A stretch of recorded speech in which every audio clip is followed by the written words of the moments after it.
Mutiara Hikmah Official, menyingkap hikmah di balik sunnah.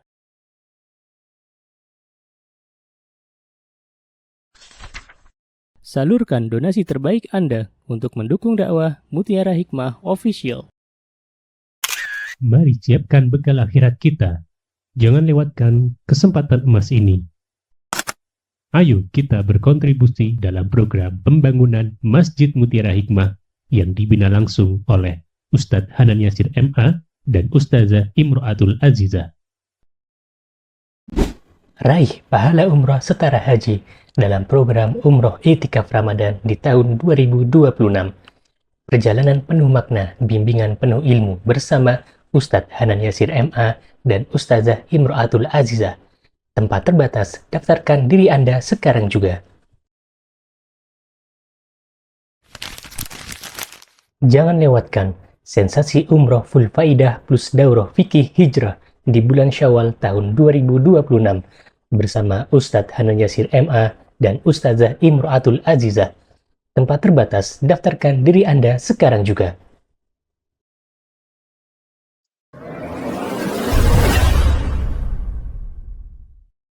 Ibu-ibu jamaah Majelis Taklim Raudatus Salihah yang saya cintai karena Allah, hari ini insyaallah kita akan membahas bersama-sama kitab dengan judul 40 hadis kesehatan mental. Dan hari ini insyaallah kita akan mengambil 2 hadis sekaligus, yaitu hadis yang ke-9 dan hadis yang ke-10 insyaallah biidnillahi ta'ala. Baik, boleh dibantu Ustazah Ummu Afgan untuk dibacakan hadis yang ke-9. An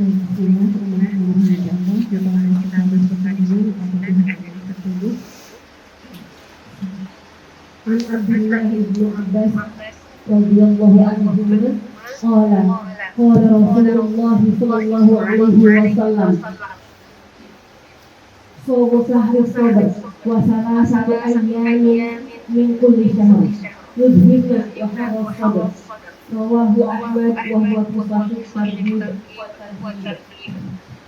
Dari Ibu Abbas radhiyallahu anhu beliau berkata, Rasulullah Shallallahu Alaihi Wasallam bersabda, berpuasa di bulan kesabaran atau Ramadan dan berpuasa 3 hari di setiap bulan dapat menghilangkan panas di dalam dada. Diriwayatkan Imam Ahmad dan tercantum dalam Sahih At-Tauhid wa Tarhib. Baik, terima kasih. Jazakillahu khair. Barakallahu fiki. Barakallahu fi ilmiki. Ibu-ibu yang saya cintai karena Allah, setiap masalah yang ada di dunia ini pasti Allah akan berikan solusinya. Di mana solusi itu bisa kita temukan di dalam Al-Quran dan di dalam hadis-hadis Nabi kita Muhammad sallallahu alaihi wasallam. Dan untuk hadis yang ke-9 ini, solusi yang Allah berikan untuk menjadi obat bagi hampir semua penyakit adalah puasa. Ya. Kenapa? Karena sebuah penyakit itu berasal dari perut yang penuh. Ya. Dari makanan yang banyak masuk ke dalam tubuh kita. Ya, ketika misalnya kita tidak bisa menjaga makanan yang masuk, ya inputnya terlalu besar daripada outputnya, gitu ya. Makannya terlalu banyak daripada kita bergeraknya. Gimana ibu-ibu? Kalau kita lihat kita ini banyak geraknya atau banyak makannya ya? Nah itu dia, banyak makannya. Berarti kan inputnya lebih banyak, ya. Maka dari itu yang bergeraknya sedikit, yang outputnya sedikit dibantu dengan berpuasa. Ya, karena ternyata puasa itu subhanallah banyak sekali manfaat yang akan kita dapatkan. Di antaranya ternyata ya di antara manfaat berpuasa adalah subhanallah menurunkan asam lambung. Makanya di sini disebutkan yudhibna wa harrisis sodr. Harrisis sodr itu menghilangkan panas di dalam dada. Ya, di subhanallah yang ada penyakit GERD, GERD ya namanya ya, GERD. Nah, itu bisa diobati dengan berpuasa, subhanallah. yang ada penyakit mah gitu ya, itu juga sebenarnya bisa ya dijadikan obat, yaitu puasa. Masalahnya terkadang ada orang penyakit mah, ustazah beralasan ya, saya punya penyakit mah, gimana kalau puasa nanti nggak bisa gitu ya. Cobalah kalau yang punya mah ini, cobalah sahurnya dengan makanan yang berkualitas, yang bergizi gitulah. Jangan sahur pakai nopo Bu? Nasi goreng gitu ya, ditambah lagi santan-santanan, ya kan kurang sehat di perut ya. Maka jangan heran kalau perutnya sering panas, belum lagi sambel pas sahur, subhanallah. Ya, gimana caranya sahur yang diajarkan oleh Rasulullah SAW agar orang yang punya mah ini bisa berpuasa di bulan Ramadan? Di antaranya adalah memakan buah kurma, gitu loh.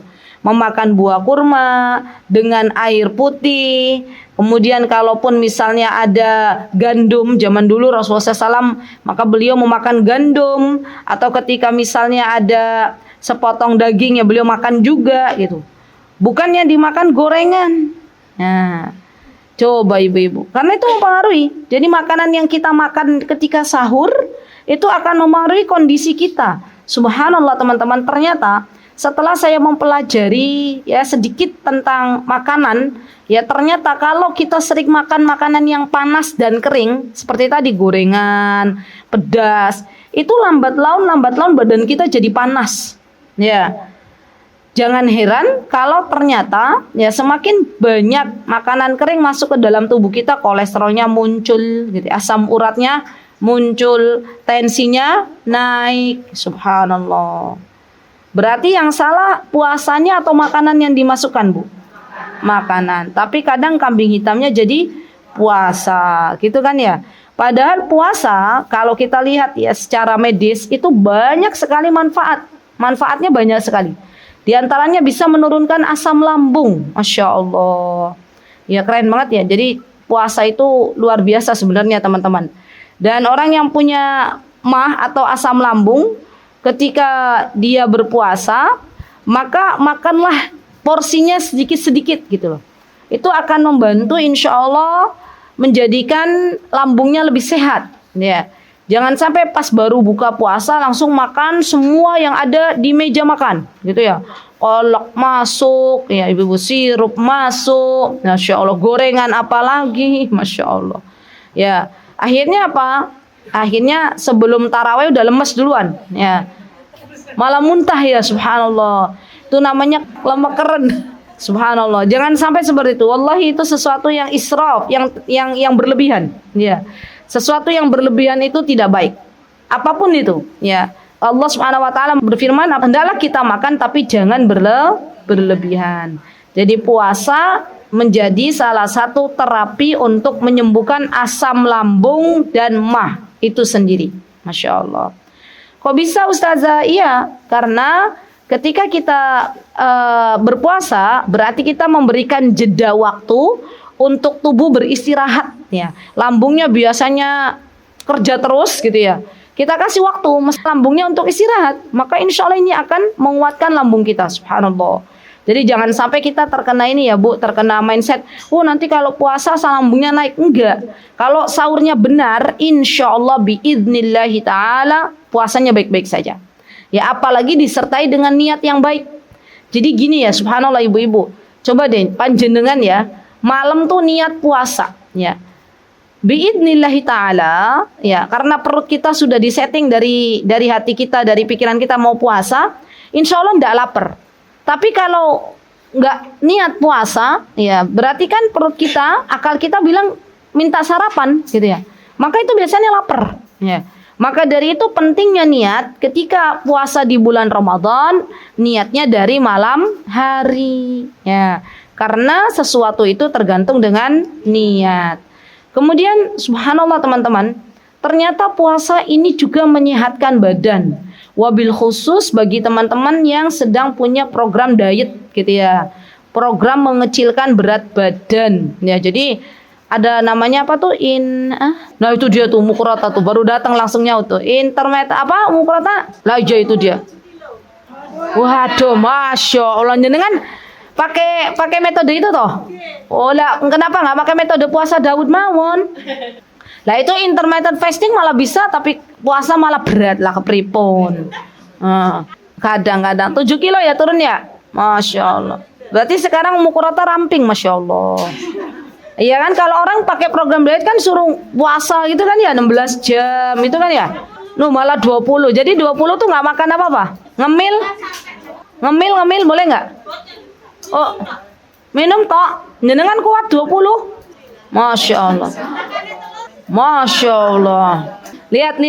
Puasa itu berapa jam sih coba dihitung? Kalau sekarang puasa berapa? 14 jam. Lah Mukurata itu di luar batas kelebihan itu. Nah, kalau puasa 14 ini 20. Masya Allah. Kalau puasa udah dapat pahala, dapat ridhonya Allah. Dan ibu-ibu, teman-teman, Mukurata yang saya cintai karena Allah, puasa juga di antara amalan yang bisa memberikan syafaat pada hari kiamat nanti. Subhanallah. Jadi puasa, Al-Quran, bacaan Al-Quran, kemudian syafaat dari baginda Rasulullah SAW itu semua ada di hari kiamat. Ya. Jadi orang yang rajin puasa, puasanya datang berbicara kepada Allah Subhanahu Wa Taala. Ya Allah, dulu fulanah waktu di dunia dia menahan lapar, menahan hausnya, menahan dahaganya. Ya Allah, ya untuk berpuasa mencari ridhomu. Dan ingat ibu-ibu, yang namanya puasa itu tergantung niat. Kalau puasa niatnya pengen mengecilkan badan, maka Allah kasih dia turun badannya tapi nggak dapat pahalanya. Nah, daripada kita mendapatkan ya berat ideal tapi nggak dapat pahala, lebih baik kita niatkan untuk Allah dan Allah yang akan berikan bonus, gitu ya. Baik. Jadi sekali lagi bahwa puasa ini ternyata bisa membantu ya menurunkan asam lambung dan juga bisa membantu para pasien yang terkena penyakit perut ya atau penyakit lambung gitu ya. Masya Allah. Baik. Kemudian teman-teman, di sini disebutkan ya hadis ini dikeluarkan oleh Imam Ahmad ya di dalam Imam Ahmad dengan nomor hadis 2370. Nah, ini nomor hadisnya dan beliau menyebutkan ya dari Nabi kita Muhammad SAW, siyamu salasati ayyam min kulli syahri yudhibna harrisis sadr. Yang pertama adalah hendaklah kita sebagai umat Islam berpuasa di bulan Ramadan. Subhanallah teman-teman. Ketahuilah bahwa puasa di bulan Ramadan itu adalah kewajiban yang Allah Subhanahu wa taala tetapkan untuk kita. Ya. Dan kita sekarang sudah berada di tanggal berapa? 21 Jumadil Akhir. Oke.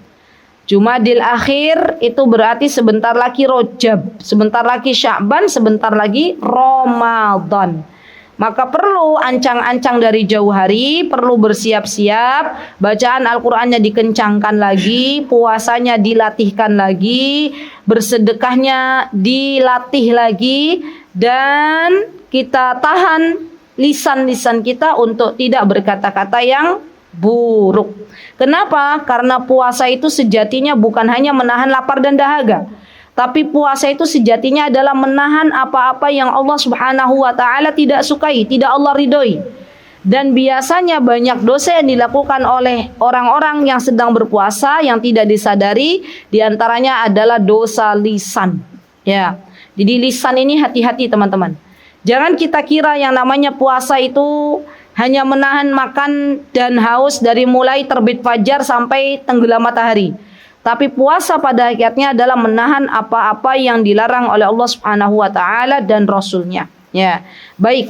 Kemudian di sini disebutkan bahwa puasa ini adalah bagian dari siyamus sabr. Apa katanya di sini? Saumu syahris sabr. Ya, puasa di bulan-bulan sabar. Kenapa puasa disebut siyamu syahrus sabr? Kata para ulama karena dalam berpuasa ini dia mengumpulkan 3 kesabaran langsung. Subhanallah. Mengumpulkan 3 kesabaran langsung. Sabar dalam bentuk apa? Ya li'annahu yajtami'u fis shaum anwa'as sabr salasa. Yang pertama adalah as-sabr ala ta'atillah. Sabar dalam mentaati Allah. Ya. Jadi puasa Ramadan itu bagian dari perintah yang Allah Subhanahu wa taala diperintahkan. Subhanallah. Ayat berapa ibu-ibu tentang puasa Ramadan? Surat Al-Baqarah ayat 183. Boleh dibuka silakan. Ini biar kita persiapan juga sebelum datang Ramadan kita tahu ilmunya. Ya, dibuka boleh. Yang punya HP boleh dibuka juga. Apa kata Allah Subhanahu wa taala? A'udzu billahi minasy syaithanir rajim. Bismillahirrahmanirrahim. يا أيها الذين آمنوا كتب عليكم الصيام كما كتب على الذين من قبلكم لعلكم تتقون. Apa kata Allah? Hai orang-orang yang beriman, telah Allah tuliskan perintah untuk berpuasa. Subhanallah. Berarti ketika kita berpuasa sejatinya kita sedang mentaati Allah Subhanahu wa taala. Ya. Yang kedua, kenapa puasa Ramadan itu disebut dengan puasa sabar? Karena yang kedua di dalam ibadah puasa Ramadan kita menahan diri bersabar untuk tidak bermaksiat kepada Allah. Masya Allah ya. Jadi kadang di hari-hari pertama Ramadan orang-orang yang belum terbiasa puasa Ramadan tuh malah Allah jadikan tidur. Gimana? Ya kan lebih baik tidur daripada bermaksiat. Ya, walaupun lebih baik beraktivitas, tapi maksudnya dosanya lebih kecil gitu loh daripada melek tapi dia buka-buka sesuatu yang dilarang oleh Allah Subhanahu wa taala. Tetapi hadis yang menyatakan katanya kalau di masyarakat ya sering kita dengar bahwa tidurnya orang berpuasa itu berpahala itu dhaif. Ya, lemah. Ya. Ya kan kadang nanti kalau bulan Ramadan mau datang tuh ada aja bilang kayak gitu ya. Puasa itu tidurnya aja membawa pahala gitu. Oh, itu enggak dhaif ya. Nanti kalau kayak gitu semua tidur. Ya. Jadi beraktivitas lebih baik. Tapi kalau memang badan tidak kuat karena baru pertama-tama puasa ya lagi adaptasi, ya enggak apa-apa tidur itu lebih baik daripada bermaksiat ya. Jadi subhanallah teman-teman, semoga kita semuanya bisa belajar sebelum Ramadan tiba itu tentang fikih Ramadan. Kenapa? Karena fikih puasa Ramadan. Karena puasa Ramadan ini setiap tahun datang tapi kadang kita belum tahu ilmunya. Maka ini penting bagi kita untuk belajar. Baik, yang ketiga adalah as-sabru ala aqdarillah. Sabar dalam menjalankan ketetapannya Allah, dalam takdir yang Allah telah tetapkan kepada kita. Ya. Sabar. Ya, kita diminta jujur oleh Allah Subhanahu wa taala. Jujur enggak? Allah tetapkan puasa ini agar kita bisa menahan diri, gitu ya. Baik dari makan atau minum ataupun berbicara yang tidak baik. Maka ketika Allah menetapkan demikian, sikap kita sebagai orang beriman adalah ridho. Ya, di sikap kita adalah ridho. Jangan sampai ketika Allah menetapkan sebuah perintah kemudian kita ngeles. Ya, kita merasa berat. Ya. Subhanallah ibu-ibu, orang-orang munafik yang ada di dalam hatinya rasa benci kepada Islam itu nggak suka kalau datang Ramadan. Subhanallah. Mereka akan mengatakan, wah Ramadan datang berarti menghalangi saya dari makan ketika di siang hari. Subhanallah. Dan sikap kita sebagai orang beriman senang ketika datang bulan Ramadan. Kenapa? Karena di bulan Ramadan ada banyak pahala yang Allah sediakan. Di bulan Ramadan ada satu malam yang dinamakan dengan malam Lailatul Qadar.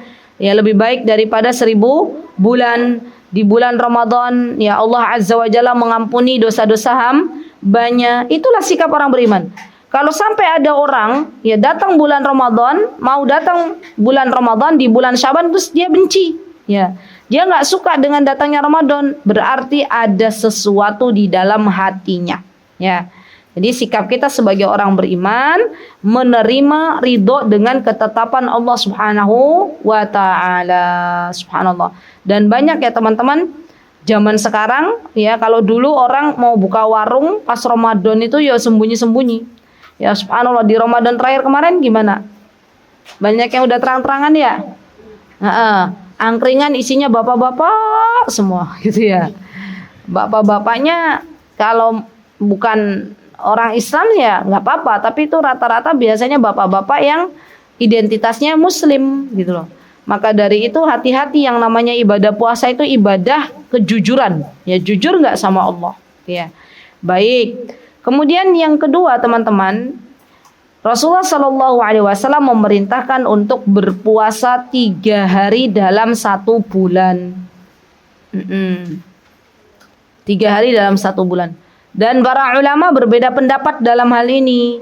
Apakah yang dimaksud puasa dalam 1 bulan di 3 hari itu adalah ayyamul bid, atau dibolehkannya berpuasa 3 hari yang penting masih dalam 1 bulan itu?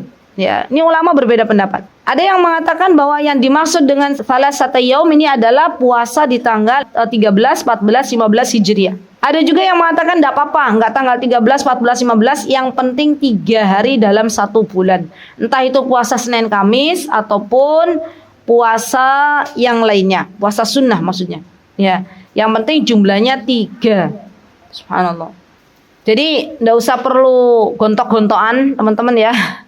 Kalau seumpama misalnya teman kita memberikan pendapatnya, saya ambil pendapat yang kedua, yang penting 1 bulan tuh ada puasa 3 hari, ya sudah nggak apa-apa gitu ya. Kalau saya ambil pendapat yang puasa ayyamul bid 13, 14, 15, ya monggo gitu ya.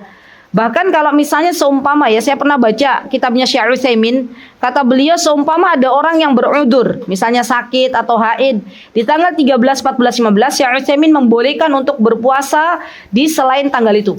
Masya Allah. Jadi boleh ya, misalnya tanggal 13, 14, 15 pas kita dapat haid, atau pas kita lagi ada udzur nggak bisa puasa ayyamul bid, maka boleh berpuasa 3 hari di hari apapun. Ya, dalam 1 bulan itu ada berpuasa. Kenapa? Karena manfaat puasa 3 hari ini teman-teman, manfaatnya sangat-sangat banyak. Di antaranya subhanallah, menjadikan jiwa kita lebih sehat. Jadi hubungan dengan kesehatan mental, orang yang berpuasa itu Allah Subhanahu wa taala jadikan jiwanya lebih sehat. Masya Allah. Dan orang yang berpuasa teman-teman ya, bisa menurunkan emosi-emosi negatifnya. Emosi negatif itu misalnya marah. Jadi orang-orang yang sukanya marah-marah, nun sewu, ibu-ibu yang sukanya ngomel-ngomel, bapak-bapak yang sukanya marah-marah, itu terapinya puasa. Puasanya berapa hari Ustazah? Sebulan 3 kali saja. 3 hari cukup insya Allah. Ya. Jadi terapinya puasa. Karena puasa itu akan menurunkan ritme marah di dalam jiwa seseorang. Subhanallah. Kemudian puasa juga teman-teman ternyata bisa menghapuskan noda-noda hitam yang ada di dalam diri kita. Setiap kali kita melakukan maksiat, maka dituliskan oleh Allah Subhanahu wa taala noda-noda hitam. Dan dengan puasa Allah Azza wa Jalla hapus noda-noda hitam tersebut. Subhanallah. Ibnul Qayyim rahimahullahu taala, beliau pernah berkata di dalam kitab Miftah Darus Sa'adah, kata Imam Ibnul Qayyim, as-shaumu yutahhirul qalb wa yusaffihi min kadrin nafs. Kata Imam Ibnul Qayyim, puasa itu, baik itu puasa Ramadan, puasa Senin Kamis, puasa 3 hari dalam 1 bulan, itu bisa membersihkan hati. Subhanallah. Puasa itu kata Imam Ibnul Qayyim bisa membersihkan hati dan menjernihkan dari kekeruhan jiwa. Maka betul hadis ini dimasukkan untuk kesehatan mental. Kenapa? Semakin dia rajin berpuasa, jiwanya semakin sehat, mentalnya semakin bagus. Subhanallah. Dan di antara manfaat puasa 3 hari dalam 1 bulan ini disebutkan bahwa dia itu ibaratnya kalau kita punya HP, terus sudah penuh memorinya, ya kan biasanya loadingnya berat tuh. Iya nggak ibu-ibu? Pernah punya HP yang memorinya udah penuh, loadingnya kan lama gitu ya, tuh HP-nya perlu diapain tuh? Perlu di restart apa diganti baru? Hah? Di restart ya, di reset gitu ya, di restart. Nah, jadi nanti ini lagi ya, seperti baru lagi gitu ya. Sama tubuh kita juga, sama. Jadi kadang tubuh itu misalnya udah jenuh, udah penuh pikiran gitu ya, hormon-hormon kortisolnya, hormon-hormon stresnya itu menumpuk misalnya. Maka cara menghilangkan hormon-hormon tersebut adalah dengan berpuasa. Subhanallah. Jadi stres yang menumpuk, tekanan hidup, beban pikiran ya yang membuat jiwa itu jadi panas, dendam, iri, dengki, itu semuanya bisa diredakan dengan ibadah puasa. Masya Allah. Jadi kalau selama ini nafsu kita itu koyo mengarahnya kepada keburukan, misalnya ada orang menasehati kita koyo nggak mempan, rasanya tuh kita itu pengen bener sendiri gitu. Nah ini berarti sudah ada penyakit hati di dalam dirinya. Kalau kita pengen menerima kebenaran, menerima nasihat, sedangkan jiwa kita tetap menolak, maka diantara terapinya adalah dengan berpuasa. Subhanallah. Jadi kalau orang Islam ini tahu bahwa puasa ini memberikan manfaat yang sangat banyak, Masya Allah nggak pada pergi ke psikolog gitu. Ya, ini dengan puasa sudah. Allah yang akan mereset tubuhnya menjadi lebih baik lagi. Allah yang akan membeningkan, menjernihkan hatinya. Allah yang akan membersihkan kortisol apa tadi? Ya, hormon-hormon stres di dalam dirinya. Subhanallah. Ya. Jadi nanti dampaknya apa ibu-ibu? Kalau orang sering berpuasa karena Allah, hatinya lebih lapang, Masya Allah. Badannya lebih sehat, Masya Allah. Kami tuh punya simbah ya. Yuswanipun pinten jidah simbah? 94 tahun. Masya Allah, Allahumma barik. Beliau itu rajin berpuasa ya. Jadi beliau tuh dulu tuh rajin berpuasa Senin Kamis nggih jidah nggih. Senin Kamis ibu-ibu. Masya Allah. Dan Masya Allah, Allahumma barik ya. Kalau anak cucunya ya puasa 3 hari ya nggak dikasih tahu sama anaknya, katanya Simba kok nggak ngasih tahu aku kalau ini ayamul bid, katanya. Masya Allah, Allahumma barik. Yang ada Masya Allah, Allahumma barik. Allah sehatkan tubuhnya, Masya Allah. Dan Allah lapangkan dadanya. Kalau ada apa-apa berita sampai kepada Simba bilangnya apa? Yo wis rapopo. Kan itu Masya Allah, Allahumma barik. Ya, maka dari itu Masya Allah ibu-ibu, kalau kita pengen tuanya sehat ya Masya Allah, maka yuk Bismillah, semoga kita diberikan oleh Allah Subhanahu Wa Taala keistiqomahan untuk berpuasa. Minimal puasa Ramadan jangan kita tinggalkan. Ya Masya Allah. Ya. Kemudian orang yang berpuasa ibu-ibu, di antara manfaatnya adalah adanya waktu untuk banyak berdoa. Dan orang yang berpuasa itu doanya mustajab. Terutama ibu-ibu, sebelum berbuka dan sesudah berbuka itu mustajab. Kita lebih fokus biasanya berdoa sebelum berbuka. Ya, padahal ada hadis sahih yang menyebutkan orang setelah berbuka puasa, setelah kita membaca doa, kita meneguk minuman atau memakan kurma, kemudian kita berdoa, lanjutkan doanya, maka itu waktu mustajab. Ya Masya Allah.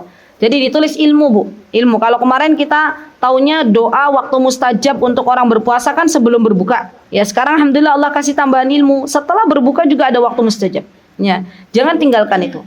Sama halnya dengan ya teman-teman yang sedang umroh, mereka cari mana multazam ya. Akhirnya banyak yang kelewat. Padahal ilmu untuk mencari multazam tuh gampang. Apa diantaranya? Setelah Hajar Aswad langsung berdoa, sudah itu sampai multazam, kan gitu. Nggak usah kita cari mana multazam, udah ya. Setelah sampai Hajar Aswad, Bismillah, Allahu Akbar, berdoa langsung, Masya Allah. Dan semoga teman-teman di sini semuanya yang hadir, kita semuanya semoga Allah mudahkan untuk berangkat ibadah umroh. Amin, Allahumma amin.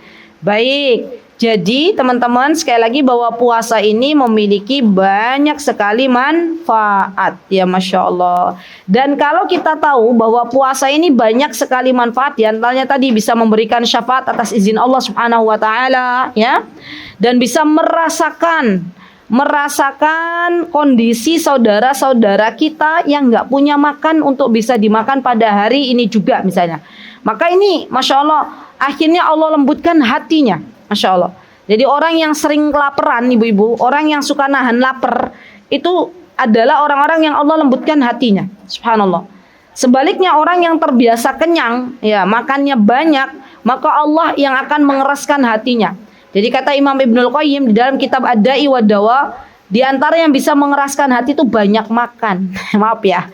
Jadi di antara yang bisa mengeraskan hati kata Imam Ibnul Qayyim, banyak makan, banyak tidur, banyak bergaul, banyak bicara. Masya Allah. Itu kayaknya ada di kita semua nggak bu ibu? Yang suka ngemil itu perempuan apa laki-laki ya? Oh, kenapa ngemil ibu-ibu? Kadang ngemil itu karena stres. Nggih mboten? mengalihkan pikiran, akhirnya ngemil. Ya, kalau ngemilnya yang bagus, oke, sayuran dikemil, ya. Ubi, singkong, edamame, apalagi misalnya buah-buahan gitu ya. Lah ini yang dikemil apa? Oh, kerupuk, gorengan ya. Subhanallah. Nah, ini yang membuat akhirnya apa? Badan jadi berat gitu. Dan subhanallah lambat laun subhanallah akhirnya kita sudah tidak lagi bisa menerima nasihat. Kenapa? Karena hatinya sudah mengeras. Subhanallah. Baik, lanjut Ustazah Afgan, satu lagi yuk. Hadis yang ke-10. Bismillah, an Anas bin Malik radhiyallahu anhu, anna Nabi sallallahu alaihi wasallam qala Abi Talha atamis gulaman min gulmanikum yakhdumuni hatta akhruja ila Khaybar. فخرج بي أبو طلحة مرضي وأنا غلام راهقة حلم فكنت أخدم رسول الله صلى الله اللهم عليه صل وسلم وبارك عليه. إذا نزل فكنت أسمعه كثيرا يقول اللهم إني أعوذ بك من الهم والهزل والعجز والكسل والبخل والجبن وضلع الدين وغلبة الرجال. Masya Allah, barakallahu fiik. Nanti saya bacakan artinya. Ini ada yang sedikit ada keliru. Baik, terima kasih, jazakillahu khair. Ibu-ibu yang saya cintai karena Allah, coba perhatikan di terjemahannya. Ya, di sini disebutkan dari Anas bin Malik, Rasulullah Sallallahu Alaihi Wasallam bersabda. Ada yang tertinggal. Kalau saya tadi lihat di teksnya kan di sini Anas bin Malik radhiyallahu anhu, anna Nabiya sallallahu alaihi wasallam qala li Abi Talha. Maka seharusnya yang membawakan hadis ini Anas bin Malik. Kemudian ada tambahan bahwa Rasulullah sallallahu alaihi wasallam berkata kepada Abu Talha. Nah, ini enggak ada di terjemahannya. Jadi terjemahannya gini, dari Anas bin Malik gitu ya. Rasulullah Shallallahu Alaihi Wasallam berkata kepada Abu Talha. Nah, baru Rasulullah bersabda, carilah seorang gulam atau anak kecil sebagai pelayan dari gulam milikmu untuk melayaniku selama keberangkatan ke Khaybar. Jadi ada yang belum diterjemahkan. Di antaranya adalah ketika Rasulullah SAW berkata kepada Abu Talha. Teman-teman, Abu Talha ini adalah ayahandanya Anas bin Malik. Jadi Anas bin Malik salah satu sahabat Nabi kita Muhammad sallallahu alaihi wasallam. Ya, Anas bin Malik ini putranya Malik bin Nadhr. Jadi Abu Talha ini bapak tirinya. Ya, bapak tirinya Anas. Jadi ketika itu Ummu Sulaim, ibunda Anas bin Malik, menikah dengan Malik bin Nadhr. Dan ternyata Malik ketika Ummu Sulaim mengajak untuk masuk Islam belum mau. Maka ketika itu Ummu Sulaim mengatakan, ya sudah berarti kita berpisah. Ya, karena tidak boleh seorang wanita muslimah yang sudah masuk Islam tetap bersama laki-lakinya yang belum masuk Islam. Dinikahilah Ummu Sulaim oleh Abu Talha. Sehingga Anas dinasabkan bukan Anas bin Abi Talha, tapi Anas bin Malik. Ya. Dan ini bisa kita ambil pelajaran ibu-ibu bahwa sesungguhnya dari zaman Nabi kita Muhammad SAW seorang anak itu dinisbahkan kepada ayah kandungnya. Walaupun ibunya sudah berpisah dengan ayah kandungnya, tetap seorang anak ya diberikan hak untuk mengetahui ayah kandungnya. Ya, karena ada juga beberapa yang ketika ya tahu bahwa ini adalah anak tiri dinisbahkan kepada bapak tirinya, gitu ya. Padahal jelas di sini Rasulullah SAW menyebutkan Anas bin Malik. Ya, Rasulullah SAW berkata kepada Abu Talha, bapak tirinya Anas bin Malik. Apa kata Rasulullah? Wahai Abu Talha, carilah gulam. Gulam itu adalah anak-anak yang kalau kita belajar bahasa Arab, anak-anak yang belum balig itu namanya gulam. Anak kecil, maksudnya anak kecil itu yang mumayyiz, yang belum balig. Jadi di dalam agama kita, ya, agama Islam ini, kalau anak usianya 7 tahun itu namanya mumayyiz dan masih disebut dengan ghulam. Tapi anak yang sudah balik itu namanya syabab, disebut dengan pemuda. Nah, itu bedanya, ya. Jadi pemuda itu adalah laki-laki yang sudah balik. Pemudi syababah itu adalah wanita yang sudah balik. Tandanya bagaimana? Wanita yang sudah balik berarti dia sudah mendapatkan menstruasi. Laki-laki yang sudah balik berarti dia sudah mimpi basah, gitu ya. Nah, ghulam ini di bawahnya balik, berarti praakil balik. Nah, ini ghulam. Ya, anak-anak. Ya, anak-anak tapi bukan anak balita, bukan. Ya. Kalau anak balita dalam bahasa kita itu namanya tifl, tufulah, masa-masa tufulah. Masa-masa anak-anak. Pakai kalimatnya tiflun. Ya. Tiflun ini untuk anak di bawah 7 tahun. Masya Allah, bahasa Arab itu luar biasa ya. Kalau kita kan, ya orang Indonesia anak kecil ya anak kecil aja. Ya. Tapi di sini Masya Allah punya beberapa tingkatan. Jadi bahasa terkaya di dunia ini ada di bahasa Arab. Masya Allah. Ya, Ustazah, Indonesia juga punya beragam bahasa gitu ya. Tapi kan tetap bahasa persatuannya bahasa Indonesia. Maksudnya terkaya tuh gini loh ibu-ibu. Jadi di Arab itu satu kalimat di Indonesia itu mengandung beberapa kalimat di dalam bahasa Arab gitu loh. Masya Allah. Jadi itulah, maka dari itu Allah Subhanahu wa ta'ala menurunkan Al-Quranul Karim dengan bahasa Arab. Karena bahasa Arab ini adalah bahasanya ahli surga dan bahasa yang Allah Azza wa Jalla pilih untuk Al-Quran. Kita orang Indonesia nggak boleh hasad, ya. Kok nggak diturunkan dengan bahasa Indonesia? Gitu. Ya gimana nanti orang Rusia kalau Qurannya pakai bahasa Indonesia, gitu kan ya? Semua sudah ditetapkan oleh Allah Subhanahu wa Ta'ala. Baik. Maka kemudian Rasulullah SAW berkata kepada Abu Talha, wahai Abu Talha, tolong carikan ghulam, ya, yang bisa membantuku menjadi asistenku, menjadi pelayanku selama aku berangkat ke Khaybar.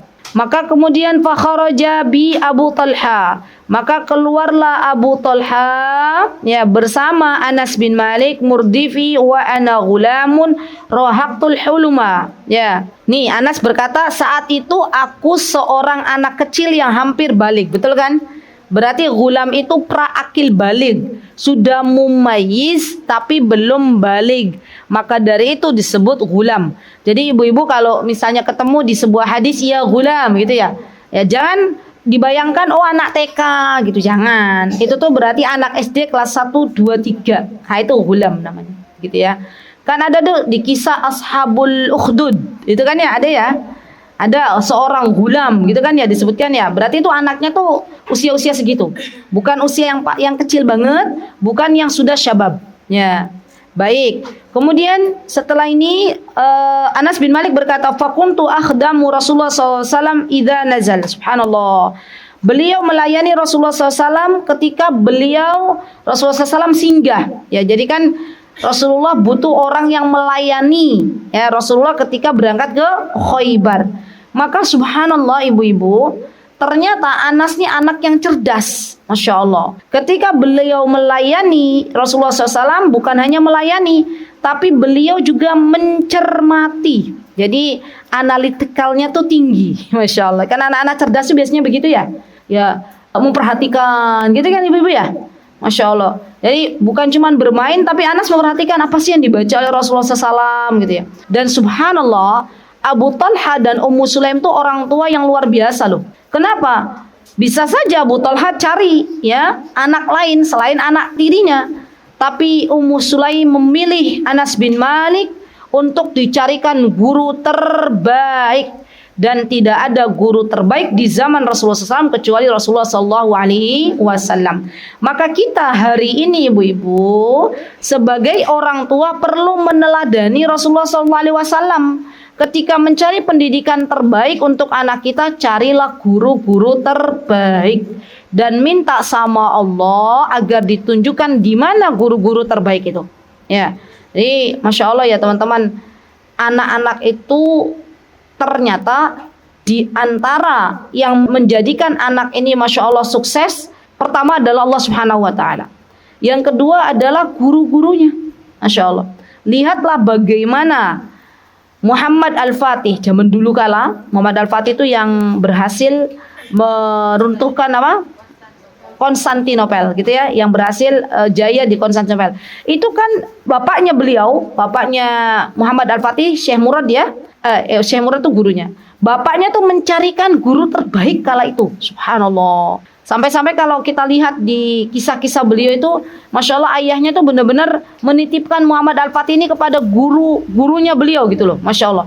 Dan akhirnya Masya Allah beliau menjadi salah satu ya Masya Allah hamba Allah yang sukses, yang merebut Konstantinopel dan menjadikannya sebagai negara Islam. Masya Allah. Jadi kita perlu ibu-ibu, karena memang Masya Allah ya yang mempengaruhi faktor, di antara faktor yang mempengaruhi kesuksesan seorang anak adalah guru, lingkungan ya.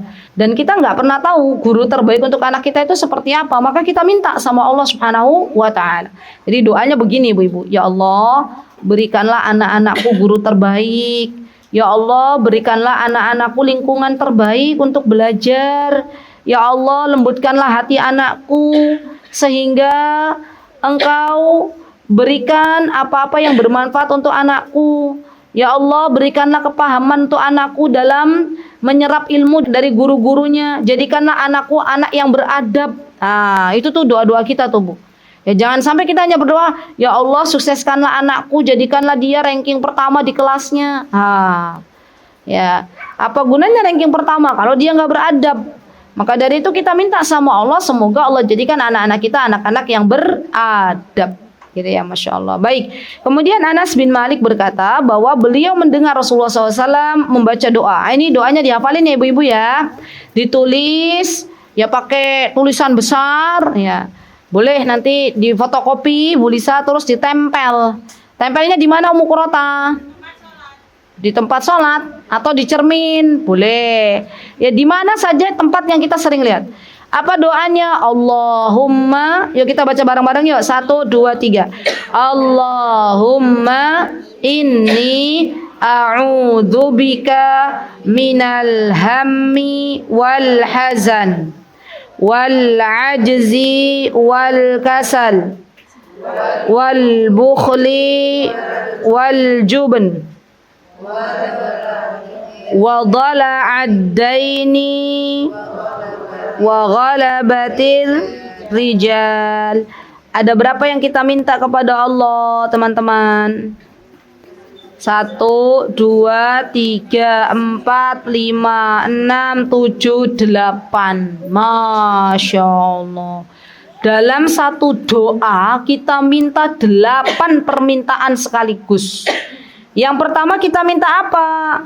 Kita berlindung kepada Allah dari yang namanya alham. Apa itu alham? Alham itu kegelisahan tentang masa depan. Kecemasan, beban pikiran, mikir sesuatu yang harusnya nggak dipikir. Loh, masa depan itu kan miliknya Allah. Ya, jangan sampai orang tua punya pikiran nanti aku tua sopo yang ngopeni aku. Nanti ya ketika aku sepuh, aku tua, kira-kira dapat uang pensiun apa mboten. Nah, itu tuh beban pikiran. Ya, akhirnya apa? Timbullah kecemasan. Ya, orang beriman ketika dia tahu bahwa masa depan itu milik Allah, ya tawakal kepada Allah, sudah. Ya serahkan kepada Allah. Dan masa depan itu juga belum tentu menjadi milik kita. Nah kan gitu, Masya Allah ya. Jadi orang yang sehat mental itu adalah orang yang senantiasa fokus melakukan apa yang harus dilakukan pada hari ini, bukan untuk masa depan. Ya, masa depan tuh masih menjadi rahasianya Allah Subhanahu wa Ta'ala. Jadi kalau ada orang yang cemas, nanti kepiye lek tua, nanti gimana anakku nikahnya sama siapa, gitu ya misalnya. Terus apa lagi ibu-ibu? Kuliahnya di mana padahal anaknya masih TK. Terus apa lagi misalnya? Apa sih ibu-ibu? Coba-coba ibu-ibu. Yang dipikirkan tuh apa sih? Yang masa depan itu apa? Rumah. Terus apa lagi? Padahal rumah yang nggak wajib, yang wajib itu haji. Kesolihan dipikir. Hah? Oh iman. Masa depan mikirin iman. Masya Allah. Oh penentu hidup. Masya Allah. Ustazah Ummu Qurrata. Masya Allah. Allahumma barik. Masya Allah. Apa tadi? Apa tadi? Pekerjaan. Terus apa lagi? Pernikahan. Terus apa lagi? peranakan. Ya sudah, itu milik Allah, sudah serahkan. Ya. Karena memikirkan masa depan tuh akan melelahkan jiwa, teman-teman. Beneran? Ya. Dan itu adalah tanda kecemasan. Ya, baik.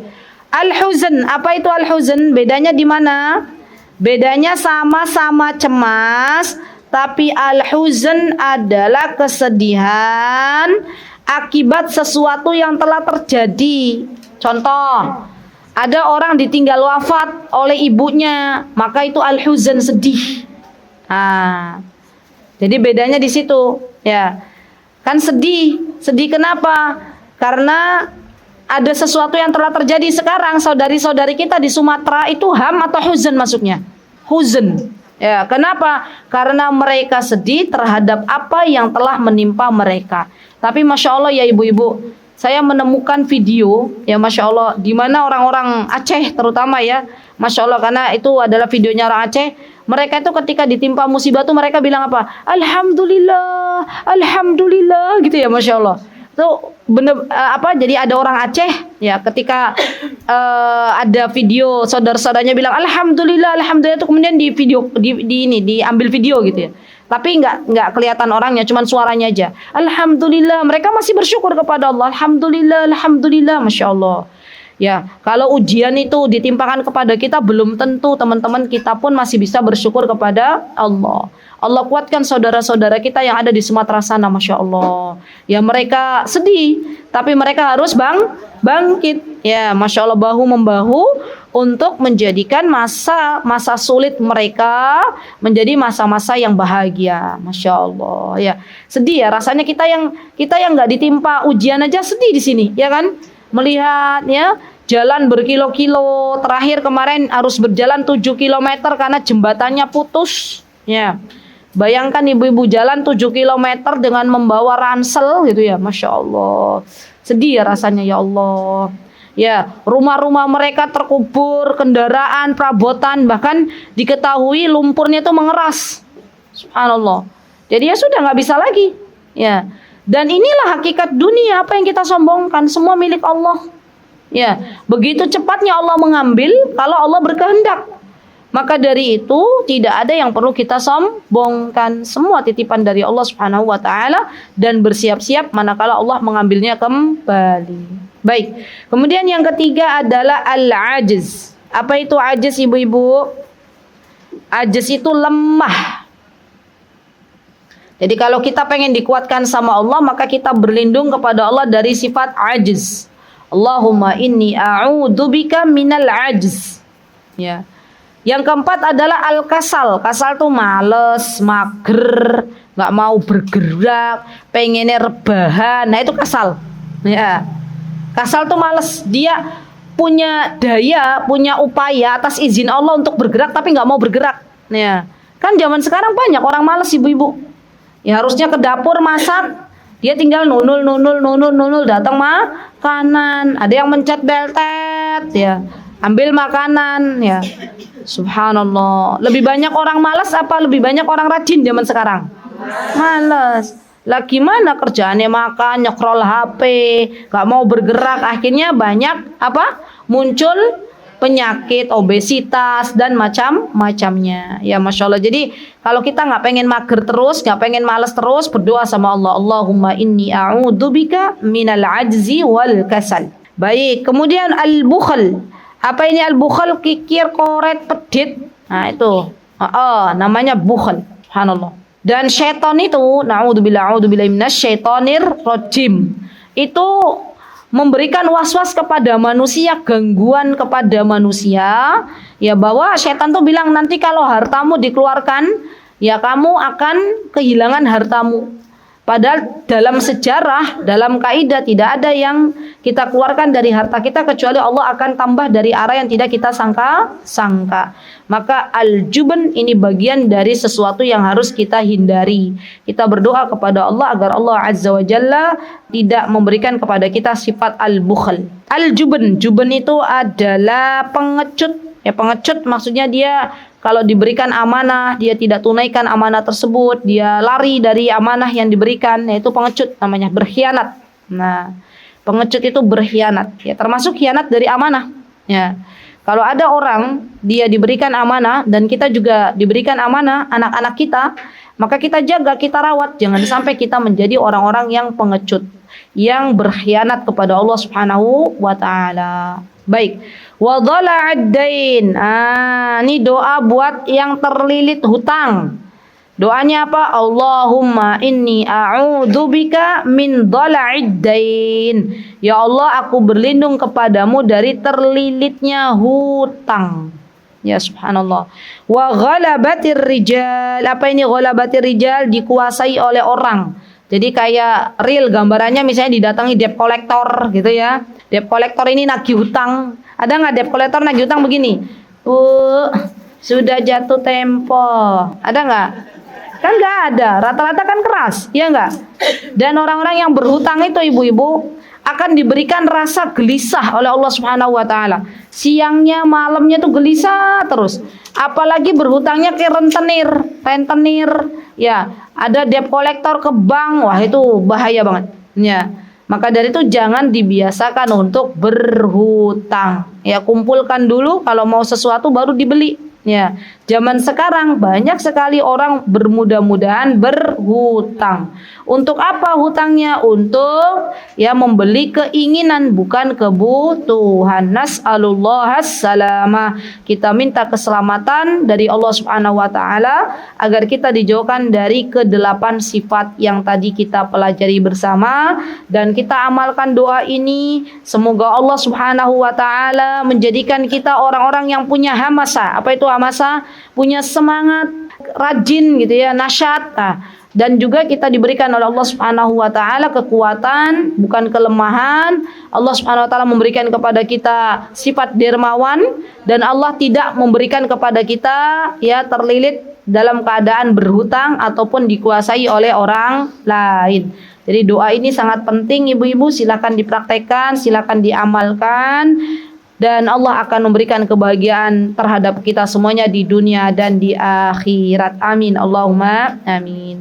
Baik, itu yang bisa saya sampaikan teman-teman. Alhamdulillah 2 hadis sudah kita pelajari bersama. Semoga Allah Subhanahu wa taala menjadikan kita semuanya orang-orang yang dimudahkan untuk mengamalkan ilmu yang telah Allah sampaikan kepada kita. Semoga Allah Subhanahu wa taala memberikan kepada kita kehidupan yang bahagia di dunia dan di akhirat, dan kita saling mendoakan dalam kebaikan. Barakallahu fikunna jami'an. Aqulu qauli hadza wastaghfirullah li wa lakum wa akhiru da'wana anil hamdulillahi rabbil alamin. Wassalamualaikum warahmatullahi wabarakatuh. Mutiara Hikmah Official, menyingkap hikmah di balik sunnah.